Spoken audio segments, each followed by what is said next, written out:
تو یہ جو بھی کچھ دیر پہلے فیصلہ سامنے آیا ہے ای سی پی کا، یہ ایکسپیکٹ کر رہی تھی پی ٹی آئی؟ میرے خیال میں سارے ایکسپیکٹ کر رہے تھے بطور، آئی تھنک یہ کوئی سرپرائز نہیں ہے. کبھی کبھار ہمارے یہاں وہ بھی بریکنگ نیوز چلتی ہے جو ایکچولی بریکنگ نیوز نہیں ہوتی، اور یہ میرے خیال میں بریکنگ نیوز نہیں تھی. اور میں یہ اس لیے کہہ رہا ہوں کیونکہ جو میں جس طریقے سے ایک ٹرینڈ نظر آ رہا تھا کہ کس طریقے سے پاکستان تحریک انصاف یعنی سنی اتحاد کونسل کے جو کیسز پہ فیصلے آ رہے ہیں، پہلی بات. تو دوسرا یہ کہ ان کا کیس بھی اس طریقے سے کمزور تھا میرے خیال میں. بہرحال وہ میں قانونی اس کے جو آرگیومنٹس ہیں اس میں تو نہیں جاؤں گا، وہ تو جو لائرز ہیں وہ بہتر کر سکتے ہیں، لیکن اس کا جو سیاسی جو فال آؤٹ ہے وہ بالکل کلیئر ہے. ویسے تو پہلے بھی یہ کلیئر تھا بطول کہ نمبرز گیم میں فرق نہیں پڑ رہا تھا، نمبرز گیم تو پہلے ہی کلیئر تھیں. اور اگر ان کو سنی اتحاد کونسل کو یہ والی مخصوص نشستیں مل بھی جاتی تو جو ریالٹی آن دا گراؤنڈ تھی ان ٹرمز آف نمبرز وہ چینج نہیں ہوتی تھی. ہاں یہ ضرور ہوتا تھا کہ ان کی جو تعداد تھی وہ تھوڑی بڑھ جاتی.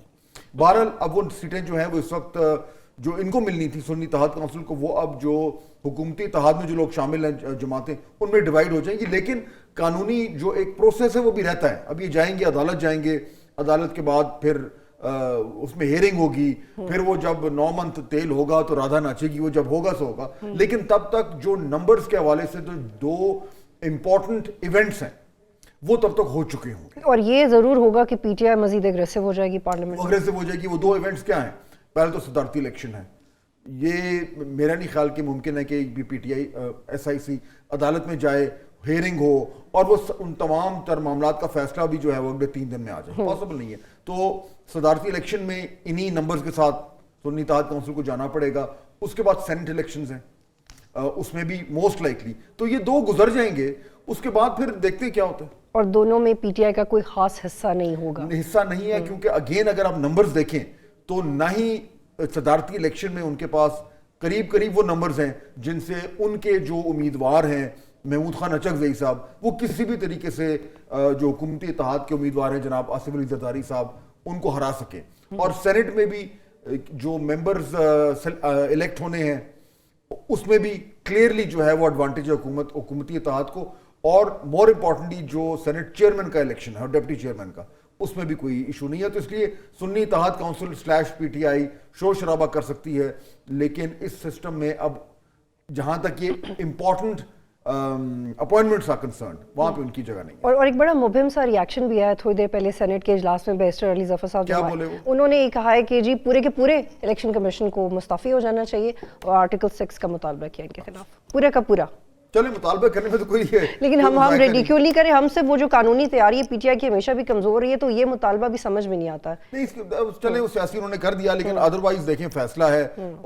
میرے خیال میں ایک ممبر جو ہیں الیکشن کمیشن کے انہوں نے اختلاف بھی کیا اس فیصلے سے، لیکن اس کے باوجود جو ہے وہ جو فیصلہ ہونا تھا وہ ہو گیا. ٹھیک ہے. اچھا تھوڑا سا آگے بڑھتے ہیں. آپ اسلام آباد میں تھے پورا ہفتہ اور ہم انتظار کر رہے تھے کہ مزید خبروں کے ساتھ آپ کی واپسی ہوگی، لیکن آپ کا ایک ایکسپیرینس ہے جو بار بار ہمیں اٹریکٹ بھی کرتا ہے، ویورز کو بھی کرتا ہے، کہ آپ نے بڑا کیبنٹ کو قریب سے دیکھا ہے کام کرتے ہوئے.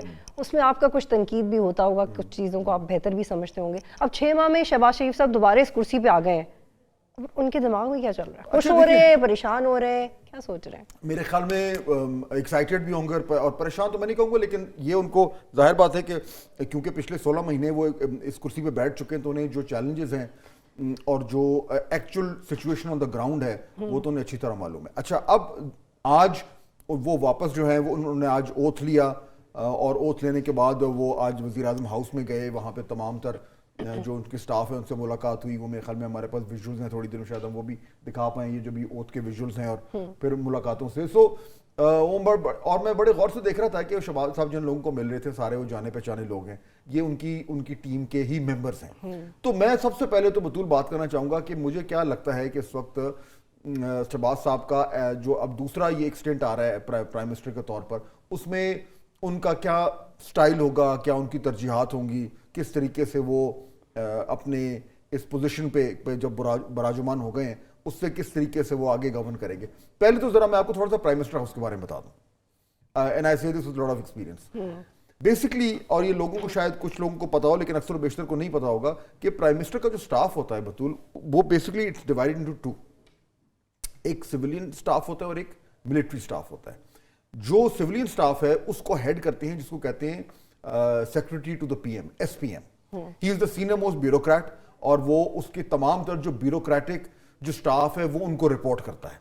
اور وہ اصل میں پرائم منسٹر کے گیٹ کیپر ہوتے ہیں, یعنی ہر فائل جو ہے وہ ایس پی ایم کے تھرو جاتی ہے. تو یہ بڑی ہی کرٹیکل اپوائنٹمنٹ ہوتی ہے. اس کو کہا جاتا ہے کہ یہ اسلام آباد میں ایک طریقے سے سب سے پاورفل بیوروکریٹ ہوتے ہیں, اور حکومت یہ بھی کہا جاتا ہے کہ ایک طریقے سے حکومت وہی چلا رہے ہوتے ہیں, جس کی فائل پہنچ گئی فائل ادھر سے جاتی ہے, وہ گیٹ کیپر ہیں. تو وہ پہلے ڈاکٹر توقیر صاحب ہوتے تھے, بڑے سیزنڈ بیوروکریٹ تھے, جو شہباز صاحب کا جو پہلا یہ جو اسٹینٹ تھا اس پرائم منسٹر کا, اس میں وہ اس سے پہلے شہباز صاحب کے ساتھ پنجاب میں بھی ہوا کرتے تھے, اور پھر وہ ادھر اسلام آباد میں ان کے ساتھ ایس پی ایم تھے.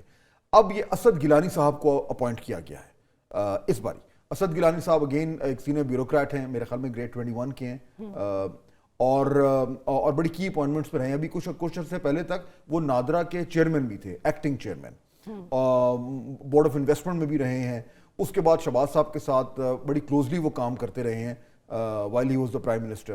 ان کو اب ایس پی ایم کے طور پر لایا گیا, بڑی ہی کروشل پوزیشن ہے. تو وہ تمام تر جو سٹاف ہے, جو بیوروکریٹک سٹاف ہے, اس میں بطول ایس پی ایم کے علاوہ نا 2 یا 3 بڑے ہی امپورٹنٹ لوگ ہوتے ہیں پرائم منسٹر ہاؤس میں, جن کو پی ایس اوز کہتے ہیں, پرسنل سٹاف آفیسرز. وہ نارملی گریڈ 19 یا 20 کے افسر ہوتے ہیں, اور وہ بڑے کروشل ہوتے ہیں کیونکہ وہ پرائم منسٹر کا پورا شیڈیول چلا رہے ہوتے ہیں. تو شہباز صاحب جو ہے وہ ان بیوروکریٹس پہ بڑا ڈیپینڈ کرتے ہیں, ان کا سٹائل ہے وہ بڑا ڈیپینڈ کرتے ہیں, اور وہ اپنے جو اس طرح کے بیوروکریٹس اپنے ساتھ ٹیم میں لاتے ہیں جو ان کی پیس پر کام کر سکیں. اور وہ صبح سے, میں بھی آپ کو بتاتا ہوں کہ صبح کب شروع کرتے ہیں, رات کو کدھر ختم کرتے ہیں. تو میں ابھی جو ان کی ٹیم آ رہی ہے, اسد گیلانی صاحب نئے ہیں, پہلی بار آئے ہیں ایس پی ایم, لیکن باقی جو ہیں وہ کچھ شاید پرانے ان کے ساتھ ہی جو ہیں بیوروکریٹس وہ آئیں گے. اچھا, دوسرا جو حصہ ہوتا ہے وہ ہوتا ہے ملٹری کا, اس کو ہیڈ کرتے ہیں ایم ایس, جسے کہتے ہیں ملٹری سیکرٹری. وہ نارملی بریگیڈیئر ہوتے ہیں, اور وہ شہباز صاحب کے ساتھ پہلے بھی کام کر رہے تھے اور ابھی بھی وہ ہیں. ایم ایس کے نیچے ہوتے ہیں اے ڈی سیز, جس طرح ایس پی ایم کے نیچے ہوتے ہیں پی ایس اوز, اس طرح ایم ایس کے نیچے ہوتے ہیں اے ڈی سیز, جو کہ تینوں ایک فورس, ایک ایئر فورس کا ہوتا ہے, ایک آرمی کا ہوتا ہے, ایک نیوی کا ہوتا ہے. اور ان کا کام ہوتا ہے کہ جو سارا ایم ایس جو ہے وہ بیسکلی پی ایم ہاؤس کا جو پورا ایڈمنسٹریشن ہے وہ چلاتے ہیں. ہی رنز دا پی ایم ہاؤس, اور جو ایس پی ایم ہے وہ چلاتے ہیں تمام فائل ورکر وہ. تو جو ٹریول آئٹنری ہے اس میں بھی ملٹری سیکرٹری ہر طرف ہر جگہ ہوتے ہیں ان کے ساتھ. ان کا سارا رسپانسبلٹی ہوتی ہے کہ پرائم منسٹر کے جو ٹریولز ہیں ان کو صحیح طریقے سے آرگنائز کرنا. اینڈ پلس ویری امپورٹنٹلی بطول ملٹری سیکرٹری جو ہیں وہ ایک طریقے سے ایک کمیونیکیشن چینل بھی ہوتے ہیں between the prime minister house and the G H Q. تو کیونکہ وہ کانسٹنٹ کمیونیکیشن ہو رہی ہوتی ہے, تو اس میں تو ایم ایس کا رول بہت زیادہ امپورٹنٹ ہوتا ہے.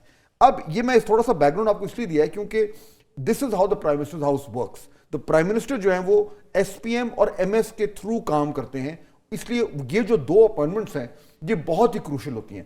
شہباز صاحب اپنے ٹرسٹڈ لوگوں کو یہاں پہ لگائیں گے, لگ چکے ہیں, ان لوگوں کو جن کے ساتھ ان کا کمفرٹ لیول ہے اور جن کے ساتھ وہ پہلے کام کر چکے ہیں.